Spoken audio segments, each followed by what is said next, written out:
दुनिया में ना जाने कितने ऐसे लोग हैं जो भगवान के दर पे नाक रगड़ते हैं, लेकिन भगवान फिर भी उनको बच्चा नहीं देता। और तुम लोग तो इतने खुशकिस्मत हो, जो भगवान तुम्हें दे रहा है तो उसको दुनिया में आने से पहले उसका वजूद मिटाना चाहते हो। हमको बच्चा चाहिए और अभी नहीं। अरे चिंगारी जी, आप दवा लेने आई हैं या दुआ? आई तो थी डॉक्टर साहब आपको दुआ देने ही, लेकिन जाने से पहले इन लोगों को समझदारी की दवा जरूर दे के जाऊंगी। बेटा, मां बनना बहुत ही सौभाग्य की बात होती है और भगवान के उस प्रसाद को अपनाया जाता है, ठुकराया नहीं जाता। मैं तो इनको यही बोल रही हूँ कि मुझे अबॉर्शन नहीं करवाना, लेकिन ये मानते ही नहीं है। बेटा, तुम जानती हो कि भ्रूण हत्या करना एक गौ हत्या करने के बराबर है। हम ज्यादा ज्ञान मत दे, आई समझे बात? ओ बेटा, अगर ज्ञान पेलने पे आई ना तो तू संभाल नहीं पाएगा, याद रखना। अरे चिंगारी जी, छोड़िए यार, इनके मुंह क्या लगना। ये आजकल की जनरेशन है, इन्हें अपनी मौज मस्ती से मतलब है, बच्चे से कोई मतलब नहीं है। जाइए आप लोग। तो ठीक है, इस शहर में डॉक्टरों की कमी नहीं है। आप नहीं करेंगे तो कोई और करेगा। चलो भी नहीं। ओए, नई जनरेशन के पुराने नवाब, अगर तूने इस बच्चे को दुनिया में आने से रोका ना, तेरी जिंदगी की सांसें रोक दूंगी मैं, याद रखना। मैं तो होती कौन है हम दोनों के बीच में टांग अड़ाने वाली? चिंगारे किन्नर, चिंगारे किन्नर नाम है मेरा, और तू मेरे पेट पे लात मारना चाहता है? अरे मैं क्यों तेरे पेट पे लात मारूंगा? तेरी मेरी दुश्मनी है क्या?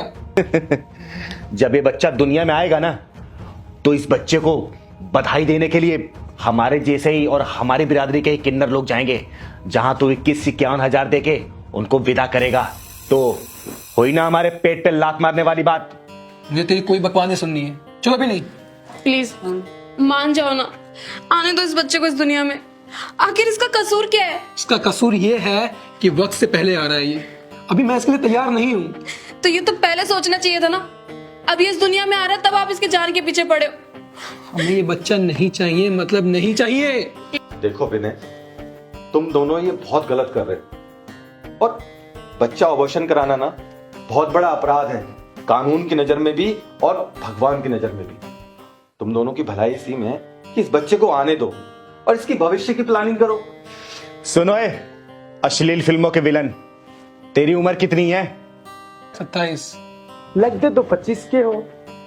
ये बता, अपने माँ बाप की शादी के कितने साल बाद तू पैदा हुआ था? 1 साल में ही हो गया था। तो अब ये बता, अगर तेरे माँ बाप भी तेरी तरह अगर सोच रहे होते तो फिर तेरा वजूद तो कुछ भी नहीं होता, तू भी किसी मांस के लोथड़े की तरह कचड़े के ढेर में पड़ा होता। समझा? वजूद नहीं होता तेरा कुछ भी। अरे लेकिन उन्होंने ऐसा नहीं किया, उन्होंने तुझे पैदा किया, खुशियां मनाई, मिठाई बांटे, मंगल गीत गाए सब। इनका कहना ये कि अगर ये बच्चा इस दुनिया में आ गया तो इनका करियर खराब हो जाएगा। कैरियर खराब हो जाएगा? अगर यही बात तेरे माँ बाप ने सोची होती, माँ ने सोचा होता कि मेरा फिगर खराब हो जाएगा अगर मैंने बच्चा पैदा कर दिया, तो बाप ने सोचा होता कि मेरा करियर खत्म हो जाएगा, तो इस दुनिया में पैदा नहीं होता और मेरे सामने खड़ा नहीं होता। है तेरे पास मेरी बात का जवाब? बोल ना, चुप क्यों खड़ा है अब? अरे चिंगारी जी, ये आजकल की जनरेशन ना बस बेकार हो गई है। मेरे पास रोज 4-5 केसेस आते हैं और मैं सबको मना कर देता हूँ। अरे पता नहीं आजकल के जनरेशन को हो क्या गया है, दिमाग में भूसा भर गया है। थू है तुम जैसी सोच वाली लोगों पर। बस बस, मुझे अपनी गलती का एहसास हो गया है। मैं समझ गया हूँ कि मैं कितनी बड़ी गलती और कितना बड़ा अपराध करने जा रहा था मैं। लेकिन हम इस बच्चे को जरूर लेके आएंगे इस दुनिया में। चल, कम से कम तुझे मेरी बात समझ तो आई।